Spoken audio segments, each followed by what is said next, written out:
अंचल में बहुत स्वागत है आपका। मैं हूं आपके साथ सचिन पाटिल। आप देख रहे हैं NS 24/7। कांग्रेस के वरिष्ठ नेता और राज्यसभा सांसद दिग्विजय सिंह ने अपनी राजनीतिक भूमिका को लेकर बड़ा बयान दिया। उन्होंने साफ शब्दों में कहा है कि वह अपनी राज्यसभा सीट खाली कर रहे हैं और तीसरी बार उच्च सदन में जाने का कोई इरादा नहीं है। रिपोर्ट देखिए। मध्य प्रदेश के पूर्व सीएम दिग्विजय सिंह ने बड़ी घोषणा की है। दिग्विजय सिंह ने कहा है कि वो अपनी राज्यसभा की सीट खाली कर रहे हैं। दिग्विजय सिंह तीसरी बार राज्यसभा में नहीं जाएंगे। दिग्विजय सिंह का कार्यकाल 9 अप्रैल 2026 को पूरा हो रहा है। दिग्विजय सिंह की घोषणा के बाद माना जा रहा है कि कांग्रेस किसी बड़े चेहरे को राज्यसभा भेज सकती है। तो मेरे हाथ में नहीं है। इतना जरूर मैं कह दूं कि मैं अपनी सीट खाली कर रहा हूं। इतना जरूर मैं कह दूं कि मैं अपनी सीट खाली कर रहा हूं। इतना जरूर मैं कह दूं कि मैं अपनी सीट खाली कर रहा हूं।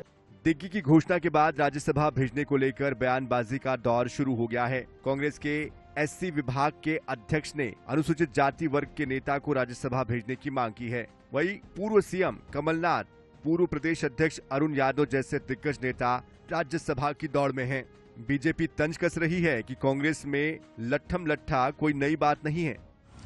कांग्रेस में कुल मिलाकर एक राज्यसभा सीट का मामला है और जिस हिसाब से जूतम पैजार की स्थिति बनी हुई है, जिस तरीके से गुत्थम गुत्था पूरी कांग्रेस चल रही है, उसमें माननीय दिग्विजय सिंह जी भी अपने हाथ जोड़ रहे हैं, तो स्पष्ट दिखाई देता है कि समस्या उस सीट के साथ में नहीं, समस्या उस पूरी पार्टी के साथ है, कांग्रेस पार्टी के दल के साथ।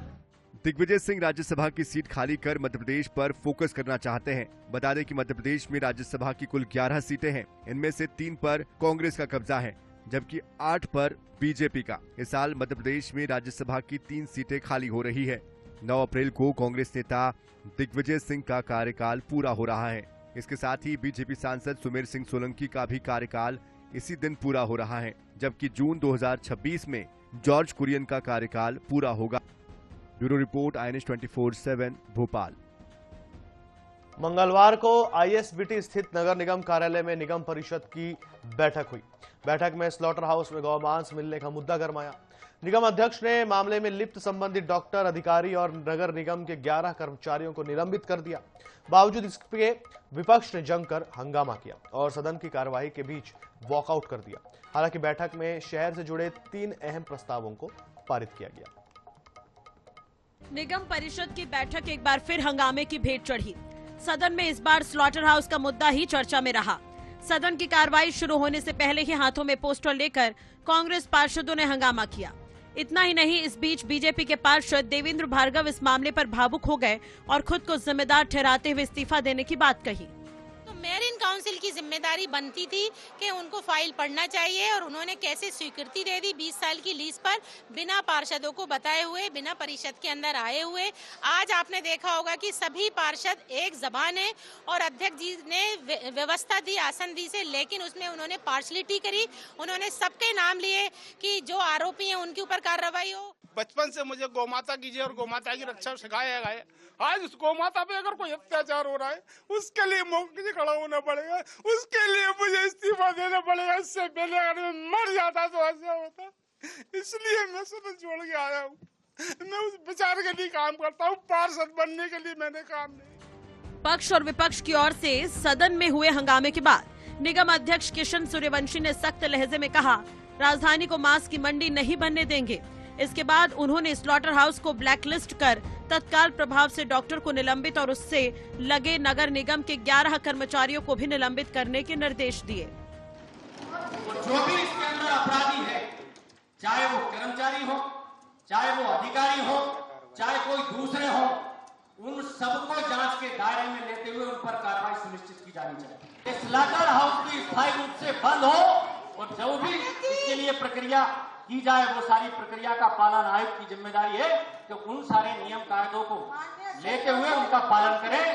यही निर्देश आसंदी से आपको दिए जाते हैं और सबका सस्पेंशन करिए जो इसके अंदर जिम्मेदार। गौमांस मिलने के मुद्दे को लेकर महापौर व MIC से इस्तीफा की मांग पर अड़े विपक्ष ने ब्रेक के बाद दोबारा शुरू हुई बैठक में विरोध जताते हुए सदन से वॉकआउट किया।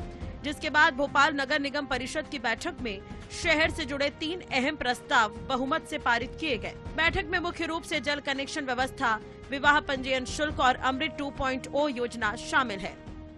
उसका 60 दिन के अंदर विवाह पंजीयन करवाने के लिए 130 रुपए की राशि रखी गई है और वो भी ऑनलाइन है, ताकि विवाह करने वालों को नगर निगम तक नहीं आना पड़ेगा और उनका विवाह पंजीयन हो जाएगा। और इसी तरह से इंडिविजुअली कनेक्शन का, जो कि इंडिविजुअली कनेक्शन भोपाल के लिए बहुत आवश्यक हो गया था और आवश्यक होने के कारण आज भारत सरकार के माध्यम से हमने सहयोग मांगने के लिए। हालांकि परिषद में हुई बैठक में जनता से 3 बड़े फैसले लिए गए। साथ ही शहर के सभी स्लॉटर हाउस को भी बंद करने की बात कही गई। इसके लिए बाकायदा समिति भी गठित करने के निर्देश दिए गए। अब देखना ये होगा कि क्या इस मामले में गौमाता के हत्यारों को सजा मिलती है या फिर एक बार फिर से ये मुद्दा भी ठंडे बस्ते में चला जाएगा। INS 24/7 के लिए भोपाल से वीडियो जर्नलिस्ट हरी के साथ अंजलि सिंह की रिपोर्ट। ग्वालियर व्यापार मेले में वाहनों की खरीद फरोख्त शुरू हो गई है। मेले में छूट की घोषणा से खरीदारों को अच्छा अवसर मिला है। राज्य सरकार ने RTO में 50% छूट की घोषणा की है। इस पर केंद्रीय मंत्री ज्योतिरादित्य सिंधिया ने मुख्यमंत्री डॉक्टर मोहन यादव के प्रति आभार जताया है। बता दें कि लंबे समय से ऑटोमोबाइल सेक्टर और मेले के व्यापारी इस छूट का इंतजार कर रहे थे। मामले में केंद्रीय मंत्री सिंधिया ने कहा कि मेले के लिए ऐतिहासिक निर्णय स्वागत योग्य है। उन्होंने कहा, ग्वालियर चंबल संभाग के चहुमुखी विकास के मसीहा केंद्रीय मंत्री श्रीमंत ज्योतिरादित्य सिंधिया का विशेष धन्यवाद, जिनके सतत प्रयास से व्यापार, रोजगार और स्थानीय अर्थव्यवस्था को नई गति मिलेगी।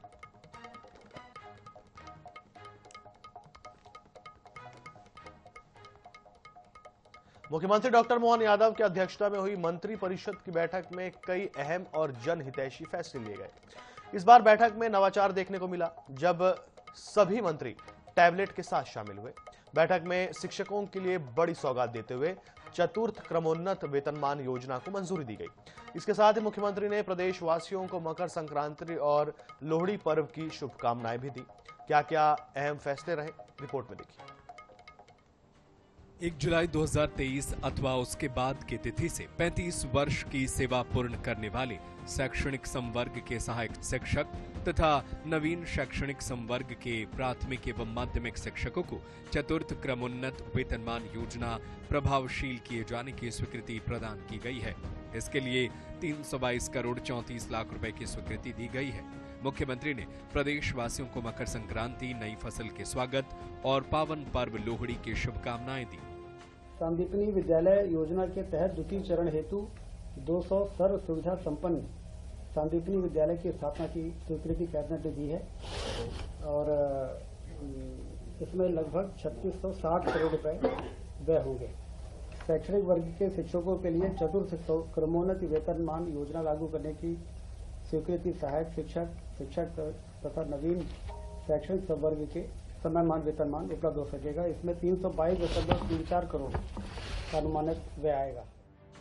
इसके अलावा मुख्यमंत्री ने अनेक जनहितैषी फैसले किए, जिसमें 200 सांदीपनी विद्यालयों के लिए 3660 करोड़ रुपए की स्वीकृति, उज्जैन शहर की जल आवर्धन योजना के लिए 1133 करोड़ 67 लाख रुपए स्वीकृति के साथ ही राजगढ़ एवं रायसेन जिले की सिंचाई परियोजना के लिए 898 करोड़ रुपए से अधिक की स्वीकृति प्रदान की गई। इसके साथ ही मुख्यमंत्री वर्ल्ड इकोनॉमिक फोरम की बैठक में शामिल हुए होंगे। इसके अलावा अभुद्य मध्य प्रदेश क्विज पुरस्कार वितरण कार्यक्रम में चयनित छात्रों को किट का वितरण किया। Bureau report, INH news, Bhopal. Jagdalpur में कांग्रेस ने मनरेगा का नाम बदलने के फैसले का विरोध शुरू कर दिया है। प्रदेश भर में 1 दिवसीय उपवास के बाद अब कांग्रेस मनरेगा संग्राम आंदोलन के तहत गांव-गांव पदयात्रा कर जनसंपर्क कर रही है। इसकी शुरुआत PCC अध्यक्ष दीपक बैज ने चित्रकूट विधानसभा से की। पहले दिन 8 किलोमीटर की पदयात्रा के दौरान ग्रामीणों से बातचीत करते हुए उन्होंने कहा कि सरकार रोजगार गारंटी का नाम बदल रही है, जबकि युवाओं के लिए रोजगार देने का बजट नहीं है।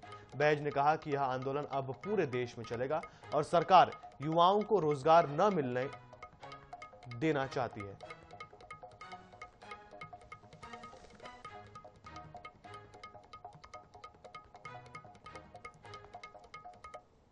रोजगार गारंटी को बंद कर दिया है, उसको लेकर पूरी देश में कांग्रेस पार्टी आंदोलन कर रही है। और उसी तरह छत्तीसगढ़ में भी मनरेगा बचाओ संग्राम के तहत आज हम लोग 3 ग्राम पंचायत टाहकापाल, शाकरगांव और सिरीसगुड़ा में 3 ग्राम पंचायतों में पैदल यात्रा कर 8 किलोमीटर पैदल यात्रा कर हम जनसंपर्क कर रहे हैं और लोगों को बता रहे हैं कि ये सरकार जो कांग्रेस की सरकार ने रोजगार गारंटी जो शुरुआत की थी उसको इस सरकार ने बंद कर दिया। मनरेगा की नाम बदलने के बाद आप कांग्रेस आक्रोश त्योहार में देखने को मिल रहा है। वही कारण है कि आप पीसीसी अध्यक्ष स्वयं गांव-गांव में पहुंचकर इस मनरेगा का जो नाम बदला गया है उसे लेकर एक संग्राम आंदोलन का आप देख सकते हैं मेरे पीछे जो सैकड़ों की संख्या में जो कांग्रेस कार्यकर्ता है वो सभी गांव में पहुंच रहे हैं, उनके जाकर उस ग्रामीण से मुलाकात कर रहे हैं और ये संदेश दे रहा है कि जो नरेगा की उसके जो नाम बदलने से ऐसी नहीं अपितु पूरे जो ग्रामीण नाराज है। अब देखने वाली बात ये होगी रैली निकाल रहा है, इस रैली में कैमरामैन मनोज के साथ जीवनानंद हलदर। दतिया में अपराधी बेलगाम होते नजर आ रहे हैं और कानून व्यवस्था लगातार बिगड़ रही है। बीते 10 दिनों में 3 हत्याओं से शहर में दहशत का माहौल है। ताजा घटना झांसी बाईपास की है, जहां दिन दहाड़े रामपाल गुर्जर की गोली मारकर हत्या कर दी गई। बाइक सवार 3 नकाबपोश आरोपियों ने युवक के सिर में गोली मारी, जिससे उसकी मौके पर ही मौत हो गई। इससे पहले भी पट्टापुरा इलाके में गोलीकांड हुआ था। बहरहाल लगातार हो रही वारदातों की वजह से पुलिस सवालों के घेरे में है।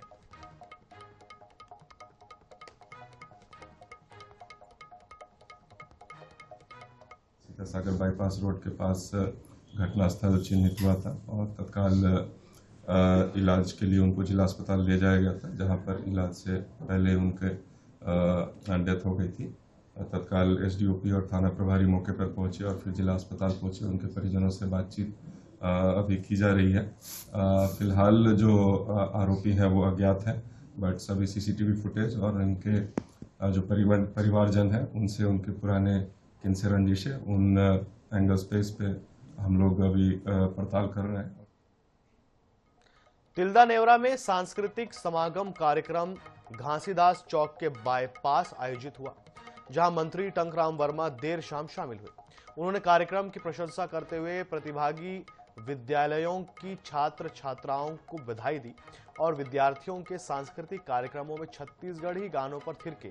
इस दौरान छात्र छात्राओं को पुरस्कार वितरण किए गए। मंच पर मंत्री टंकराम वर्मा ने कहा, बलौदाबाजार विधानसभा क्षेत्र में विकास की गंगा बह रही है। सांस्कृतिक गतिविधियां भी तेजी से चल रही हैं। खेलकूद और सांस्कृतिक कार्यक्रम आगे भी जारी रहने चाहिए।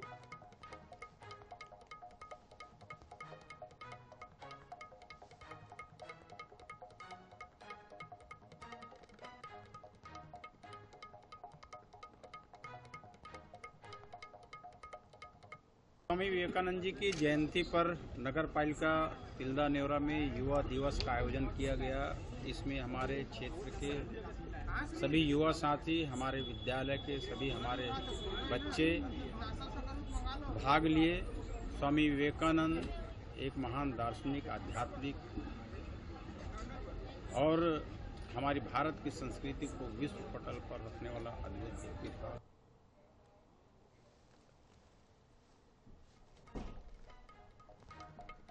बालाघाट जिले में समर्थन मूल्य पर धान उपार्जन की प्रक्रिया जारी है, लेकिन खरीदी केंद्रों से धान का परिवहन नहीं होने से व्यवस्था चरमरा गई है। इसका सीधा असर उपज बेचने वाले किसानों पर पड़ रहा है, जो भुगतान के लिए लंबा इंतजार कर रहे हैं। किरनापुर विकासखंड के धान उपार्जन केंद्र खारा में हालात सबसे ज्यादा चिंताजनक है, जबकि क्षेत्र के अन्य केंद्रों से धान का विधिवत परिवहन जारी है। यहाँ बड़ी मात्रा में धान खुले आसमान में डंप है। यदि बेमौसम बारिश हुई तो करोड़ों के धान भीग जाएंगे। यहाँ की ये स्थिति न केवल परिवहनकर्ता की लापरवाही को उजागर करती है, बल्कि जिला प्रशासन की उदासीनता पर भी गंभीर सवाल खड़े करती है। पोर्टल से मिले आंकड़ों के अनुसार खारा उपार्जन केंद्र में 1158 किसानों ने पंजीयन कराकर 1117 किसानों ने उपज बेची है। बता दें कि 57,083 क्विंटल धान की खरीदी में से 25,000 क्विंटल धान परिसर में रखा हुआ है।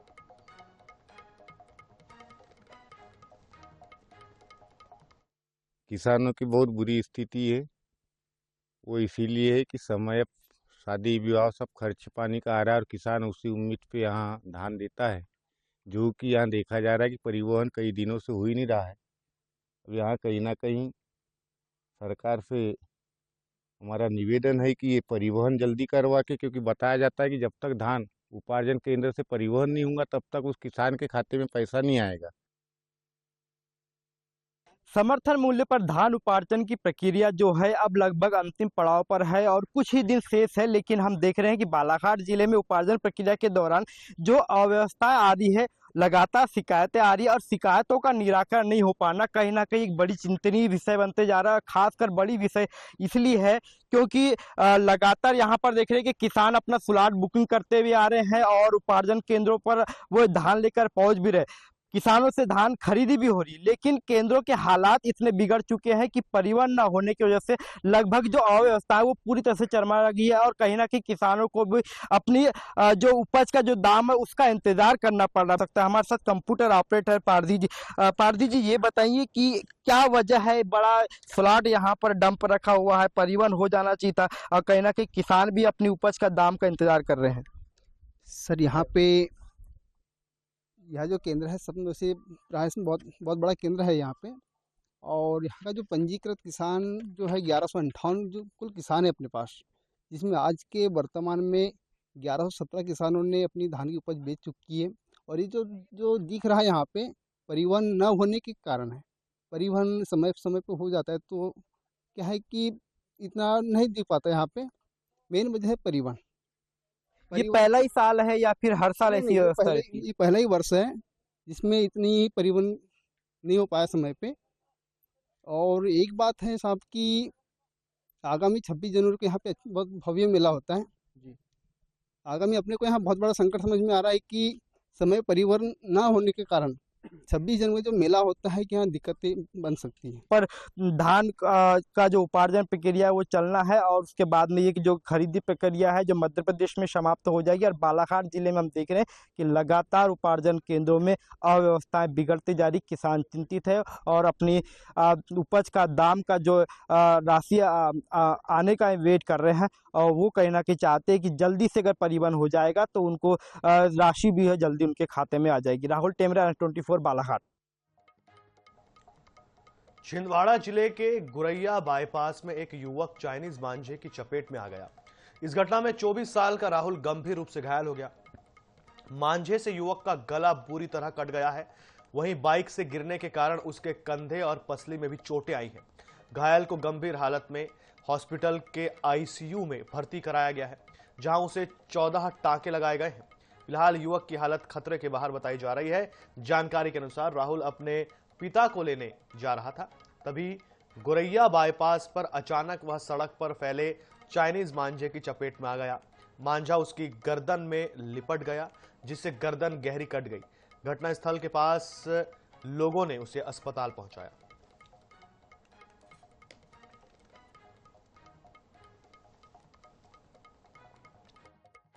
को याद नहीं, लेने के लिए जा रहा था और अचानक गिर गया।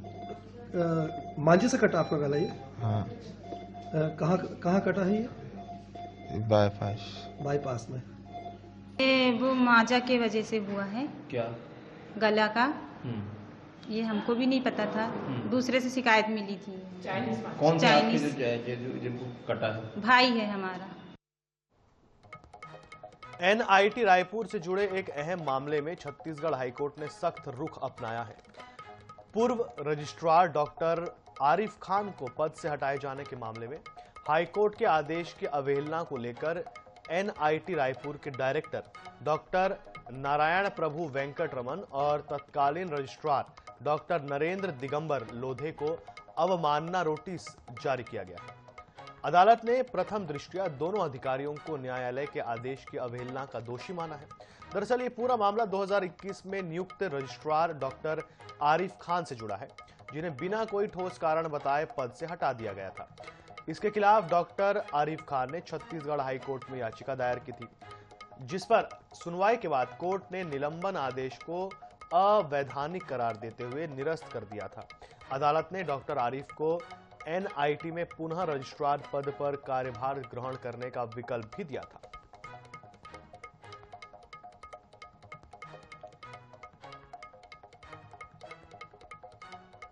मकर संक्रांति के अवसर पर छिंदवाड़ा जिले के तामिया ब्लॉक के माहुलझीर थाना परिक्षेत्र में अनहोनी समहोनी का बड़ा मामला मेला लगता है। इस मेले में आस्था की बड़ी मान्यता है। दूर दूर से शारीरिक परेशानी दूर करने लोग यहां पहुंचते हैं। चर्म रोगों से परेशान लोग यहां गर्म पानी के कुंड में नहाकर राहत पाते हैं। ग्रामीण इसे चमत्कार मानते हैं, तो वहीं कुछ लोग इसे अंधविश्वास कहते हैं। यहाँ की खासियत है कि इस कुंड का पानी साल भर गर्म रहता है। दावा है कि कुंड में नहाने से त्वचा रोग से मुक्ति मिलती है। माना यह भी जाता है कि कुंड के पानी से पोटली में चावल रखकर डालने से चावल पक जाता है। वहीं वैज्ञानिकों का मानना है कि इस कुंड के नीचे गंधक की अत्यधिक मात्रा होने के कारण इस स्थान पर गर्म पानी रहता है।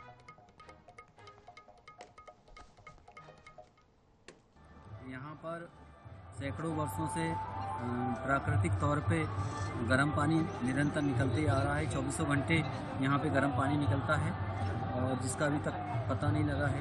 यहाँ पे की जो अनहोनी माता है उनका ये चमत्कार माना जाता है और यहाँ के आसपास के और बहुत सारे क्षेत्रों से लोग यहाँ पर आते हैं, दर्शन लाभ लेते हैं। और यहाँ का जो कुंड है पानी, उसमें खौलता हुआ पानी निकलता है। जो पहला कुंड है पानी इतना ज़्यादा बॉइल्ड होता है, इतना ज़्यादा गर्म होता है कि उसमें गर्म पानी का यहाँ महत्व सर लगभग 50-100 वर्ष पूर्व की बुजुर्ग लोग बताते हैं यहाँ की। यहाँ पर एक गर्म कुंड झरना था, गर्म कुंड है तो जिसमें खौलता हुआ पानी गर्म निकलता है सर। तो यहाँ की मान्यता ये भी है कि सर जो चर्म रोग होते हैं उसको यहाँ पर नहाने से वो भी यहाँ पर ठीक होते हैं। यहाँ पर प्रतिवर्ष मकर संक्रांति के उपलक्ष्य पर मेले का आयोजन किया जाता है। मेला इसी के महत्व से लगता है। बीमारी सबरी नष्ट दूर होती हैं। यहाँ बड़े बड़े डॉक्टर लोग भी आते हैं, यहाँ जो माने हुए डॉक्टर भी यहाँ आते हैं, वो भी नहा के जाते हैं, पूछते हैं साधु महात्माओं से क्या इसका महत्व है। गर्म पानी कहाँ से निकलता है? यहाँ पानी जमीन से निकलता है, मंदिर के नीचे से। हाँ। तो आंचल में फिलहाल इतना ही। देश और दुनिया से जुड़े रहने के लिए देखते रहिए INS 24/7। मुझे दीजिए इजाजत, नमस्कार।